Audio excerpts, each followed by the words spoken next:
आपलं सगळ्यांचं योजना फंडा या चॅनलमध्ये मी स्वागत करतो. या ठिकाणी आपण SIR फॉर्म म्हणजे स्पेशल इंटेन्सिव्ह रिव्हिजन मतदार यादी नोंदणी पडताळणी दुरुस्ती फॉर्म हा कसा भरायचा याविषयी संपूर्ण माहिती बघणार आहोत. बघा, तो ऑफलाईन फॉर्म कशा प्रकारचा आहे हे या ठिकाणी मी तुम्हाला दाखवणार आहे.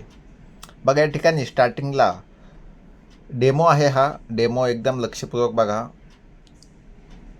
सगळ्यात महत्त्वाचं, मी या नावावर या ठिकाणी तुम्हाला फुली मारणार आहे, म्हणजे ते तुम्हाला दिसायला नको. थोडक्यात बघा, या ठिकाणी बघा स्टार्टिंगला राज्याचं नाव असतं. फॉर्म ज्यावेळेस तुम्ही भरायला घेताल त्यावेळेस तुमचं राज्याचं म्हणजे आपलं महाराष्ट्र राज्याचं नाव या ठिकाणी टाकायचं आहे. तुमचा जो जिल्हा असेल तो जिल्हा तुम्हाला या ठिकाणी सबमिट करायचा आहे. आता विधानसभा मतदारसंघ, तुमच्या विधानसभेचा जो क्रमांक आहे, आता या ठिकाणी आपण डेमो म्हणून हा फॉर्म घेतला तर त्यांचा 238 क्रमांक आहे. त्या हिशोबाने तुम्ही तुमचा क्रमांक टाकू शकता.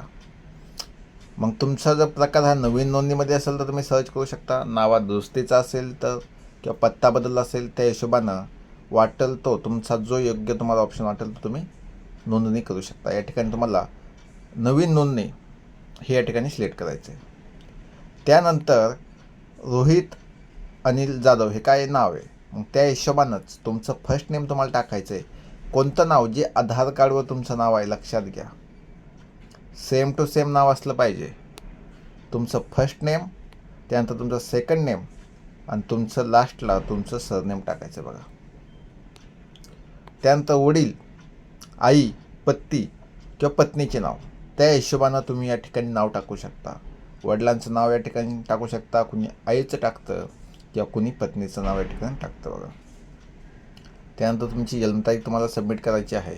तुमचं वय तुम्हाला टाकायचं आहे.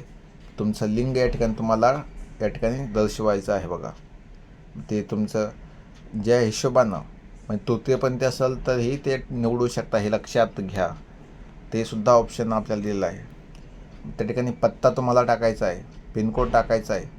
त्यानंतर राज्य या ठिकाणी आहेच. बघा, संपर्क तपशील, मोबाईल क्रमांक तुम्हाला या ठिकाणी सबमिट करायचा आहे. ईमेल असेल तर ईमेल तुम्हाला सबमिट करायचा आहे. आणि EPIC ID, पूर्वीचा जो EPIC ID तो तुम्हाला या ठिकाणी सबमिट करायचा आहे, हे लक्षात घ्या. त्यानंतर वयाचा पुरावा म्हणून कागदपत्राचा क्रमांक, जे बर्थ सर्टिफिकेट आहे ते तुम्हाला या ठिकाणी त्याचा डॉक्युमेंटचं सर्टिफिकेट या ठिकाणी जमा करायचं आहे. पत्त्याचा पुरावा म्हणून या ठिकाणी रेशन कार्ड, वीज बिल जे असेल ते तुम्हाला या ठिकाणी सबमिट करायचं आहे. ओळखीचा पुरावा म्हणून आधार कार्ड, पॅन कार्ड, पासपोर्ट याचा क्रमांक या ठिकाणी तुम्हाला सबमिट करायचा आहे. पासपोर्ट साईज फोटो या ठिकाणी एक तुम्हाला सबमिट करायचं आहे. या हिशोबानं तुम्ही मग या ठिकाणी हे घोषणापत्र आहे. मी वरील माहिती माझ्या माहितीनुसार खरी व बरोबर असल्याचे जाहीर करते. मी भारतीय नागरिक आहे. वरील पत्त्याच्या आधारे साधारणपणे वास्तव्य करतो किंवा त्या ठिकाणी राहतो. मी दिलेली माहिती कोणती चुकीची नाही आणि चुकीची आढळली तर माझं मतदारातून नाव वगळण्यात यावं. तुमची सही या ठिकाणी करायची, त्या दिनांक या ठिकाणी टाकायचा आहे, तुमचं ठिकाण टाकायचं आणि या ठिकाणी BLOची सही वगैरे BLO भरून घेतात आणि तुमचा फोटो या ठिकाणी ते लावतात. या हिशोबानं हा फॉर्म आहे, काहीच अवघड नाही, एकदम सोपी साधी पद्धत आहे. त्या हिशोबानं BLO तुमच्याकडे येतात किंवा ऑनलाईनसुद्धा तुम्ही हा फॉर्म भरू शकता. पण BLOच्या मार्फत ऑफलाईन हा फॉर्म आहे. एकदम सोपी आणि 29 तारखेपर्यंत लास्ट मुदत आहे. त्या हिशोबानं प्रत्येकानं जर BLO तुमच्याकडे आले नसतील, ते शिक्षक आले नसतील तर तुम्ही स्वतः जाऊन त्यांची भेट घेऊ शकता आणि हा फॉर्म भरून घेऊ शकता. जय हिंद, जय महाराष्ट्र.